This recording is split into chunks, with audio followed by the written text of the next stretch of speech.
भगवान का चिंतन करते हुए हृदय में भगवान का आश्रय रख करके किसी भी विपत्ति या परिस्थिति में जब आप भगवान से रास्ता पूछेंगे तो आपको अंदर ही उत्तर मिल जाएगा। पर हृदय से भगवान का आश्रय हो और नाम जब चल रहा हो। अगर नाम जब चल रहा तो कोई विपत्ति विपत्ति है ही नहीं, कोई दुख दुख है ही नहीं। कहा हनुमंत विपत्ति प्रभु सोई, जब तो सुमिरन भजन न होई। जिस क्षण भगवान का भजन नहीं होता, सुमिरन नहीं होता, वही विपत्ति है। और मनुष्य जीवन संकटों से भरा हुआ है, किसी एक व्यक्ति का नहीं, पूरा जीवन। सबसे बड़ा संकट है कि 50, 60, 70, 80 वर्ष में मृत्यु आ जाएगी और वो सब कुछ छुड़ा देगी। पत्नी, पुत्र, परिवार, मकान, धन, संपत्ति, योग्यता सब छूट जाएगी। फिर हमें दूसरे शरीर में जाना पड़ेगा। अब वो कर्मानुसार शरीर सुअर का है कि कुत्ता का है कि गधा का है, क्या मिलेगा शरीर। फिर हमको बराबर भटकना पड़ेगा। जब फिर मनुष्य शरीर मिलेगा तब फिर मेरे कल्याण के मार्ग के जो साधन है और उनको छोड़कर फिर भोगों में लग गए। फिर ऐसे हमारा जब से सृष्टि हुई तब से हम भटक रहे हैं। सबसे बड़ी चुनौती है माया पर विजय प्राप्त करना, काम क्रोध पर विजय प्राप्त करना, जन्म मृत्यु पर विजय प्राप्त करना। ये छोटी मोटी विपत्तियां, अनुकूलता प्रतिकूलता है तो सबके जीवन में आती रहती है। अगर हम प्रधान चुनौती स्वीकार कर लें तो सब चुनौतियों पर विजय प्राप्त कर लेंगे। हमारा लक्ष्य होना चाहिए निर्विकार होकर भगवान की प्राप्ति करना।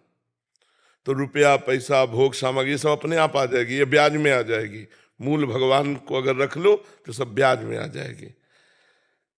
कोई भी व्यक्ति बताओ जिसके जीवन में संकट ना हो, कोई भी ऐसा बताओ जो समस्या में ना हो, कोई ऐसा बताओ जो चिंतित ना हो, कोई ऐसा बताओ जिसके कामना ना हो। वो वही हो सकता है जो भगवान में स्थित है, दूसरा नहीं। तो जब तक कामना है, चिंता है, शोक है, विपत्ति है, तब तक हम सुखी कैसे हो सकते हैं। तो सुखी होने का उपाय है भगवान का स्मरण, एकमात्र भगवान का आश्रय। सच्ची मानिए, मतलब आप लोग वो बात ही नहीं समझ सकते जो हम अंदर से कहना चाहते हैं। जैसे अपने दिमाग में है कि बिना किए कुछ नहीं होने वाला, तो क्या पूरी सृष्टि आपने कुछ रचा है? छोड़ो सृष्टि की बात, आप अपने शरीर पे आओ। आपने क्या बनाया अपने शरीर में? क्या बनाया? आपने बाल बनाए, आपने आंख बनाई, आपने नाक बनाया, सब भगवान का बनाया हुआ ना। आपकी बुद्धि इतनी क्यों नहीं, प्रवीण क्यों नहीं कर दी?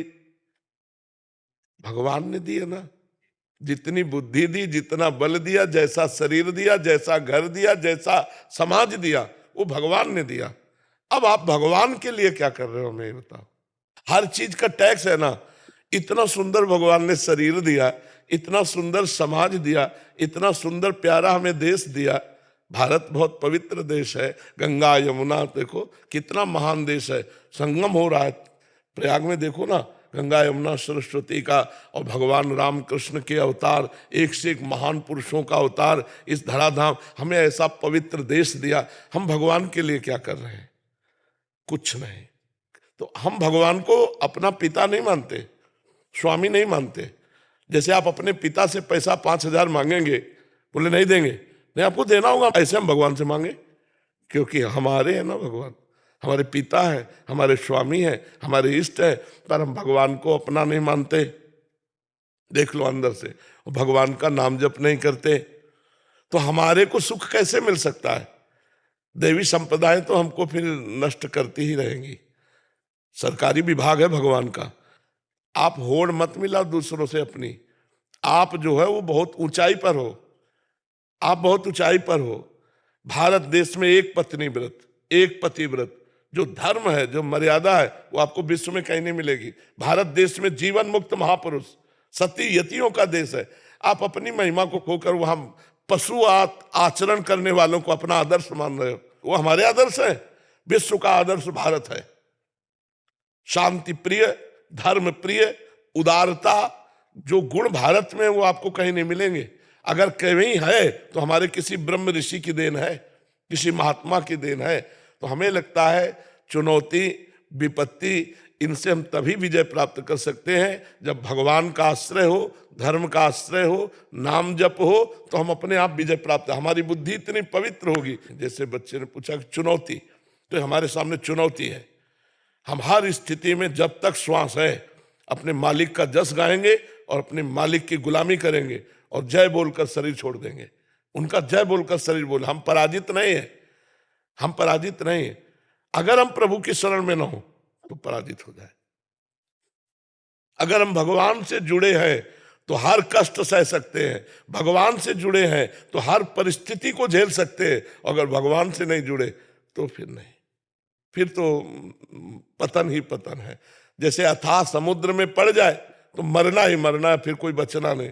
और अगर जहाज का सहारा मिल गया है, जल जहाज का, तो हम निकल जाएंगे। भगवान के चरणारविंद है जल जहाज, और ये संसार है अपार समुद्र। भगवान के चरणों का आश्रय मिल गया तो कैसे तुम्हें बताएं, वो आगे से आगे व्यवस्था किए रहते हैं, वो प्रतिपल हमें सुख देते रहते हैं। नहीं, शारीरिक दुख के आगे फिर और कोई दुख नहीं होता। हर दुख हम सह सकते, लेकिन शरीर की पीड़ा एक दिन 2 दिन नहीं, जब तक जिएंगे तब तक। ये चुनौती ऐसी है, जब आखिरी श्वास होगी तभी इससे छुट्टी मिलेगी।